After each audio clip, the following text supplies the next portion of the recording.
अरे ये मेरी गाड़ी को क्या हो रहा है? ये क्या हो रहा है मेरे साथ? ए भाई बाहर निकल के देख, गर्मी की वजह से हमारी गाड़ी पिघल के गिर रही है। अबे वो छोड़, तू ये न्यूज़ सुन। ब्रेकिंग न्यूज शामिल करते हैं। जो गर्मी की शिद्दत आज रिकॉर्ड की गई है उसकी मिसाल इतिहास में कहीं नहीं मिलती। गर्मी की वजह से ट्रैफिक लाइट्स पिघल चुकी हैं, डस्टबिन पिघल चुकी हैं, गाड़ियों के टायर फट चुके हैं, लोगों में अफरा तफरी का माहौल है। इमरजेंसी नाफिज कर दी गई है। आवाम से इल्तमास है कि बिला जरूरत अपने घरों से बाहर बिल्कुल ना निकलें।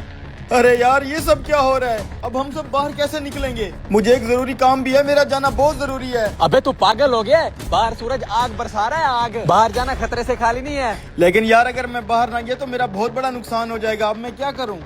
अच्छा 1 मिनट रुक, ये छाता लेके जा, इससे कुछ न कुछ बचत हो जाएगी। और धूप से जरा बच के रहना। हाँ तू सही कह रहा है, शायद ये छाता थोड़ा धूप को रोक ले। हाँ इस छतरी की मदद से देखता हूँ बाहर की क्या सिचुएशन है। एक बार चेक तो करूं सूरज की तपिश कम हुई है कि नहीं।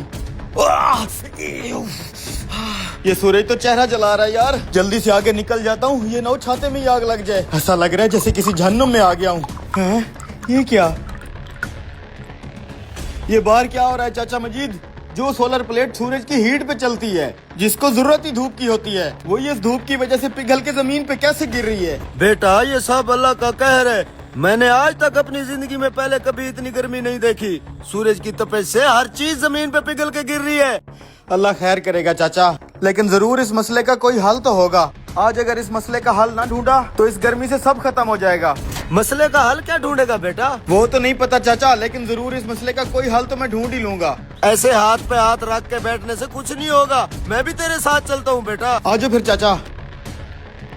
भाई ये अचानक इतनी गर्मी कहाँ से आ गया? मैंने सुबह से ट्यूबवेल चलाया हुआ है, खेतों में पानी जाने से पहले भाप बन के उठ जाता है। भाई तुम दरख्तों के नीचे खड़े हो, तुम्हें नहीं पता बाहर धूप में हालात बहुत खराब हैं। हर लोहे की चीज, प्लास्टिक की चीज पिघल के जमीन पे गिर रही है। ऐसा लग रहा है जैसे आग बरस रही हो। अब इस मसले के हल के लिए मौलाना साहब के पास चलते हैं। छाते के नीचे आओ, मस्जिद में चलते हैं।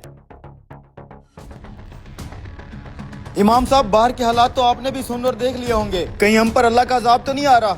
इतनी गर्मी है कि हर चीज पिघल के गिर रही है। पूरे मुल्क में अफरा तफरी मची हुई है। इस शदीद गर्मी की वजह से लोग अपने घरों से बाहर नहीं निकल पा रहे, ना ही कोई कारोबार कर पा रहे हैं। अब आप ही इसका कोई हल बताएं। इंसान कितना खुद गर्ज है, सारी जिंदगी गफलत में गुजार देता है, थोड़ी सी सख्ती आने पे चलाने लगता है। हालांकि ये सब कुछ जो बाहर हो रहा है हम इंसानों को ही किया जा रहा है। वो कैसे मौलाना साहब?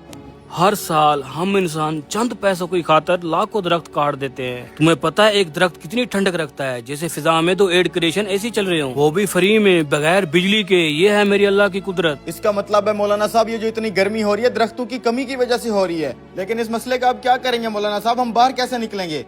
इस मसले का एक ही हल है, जल्द से जल्द जितने भी दरख्त लगाओगे उतना ही जल्दी ये गर्मी कम होगी। मौलाना साहब हम अपने हिस्से का दरख्त तो लगा लें, लेकिन हम लोगों से कैसे लगवाएंगे? बेटा तुम अपने हिस्से का दरख्त लगाओ, बाकी सब लोग भी जरूर लगाएंगे।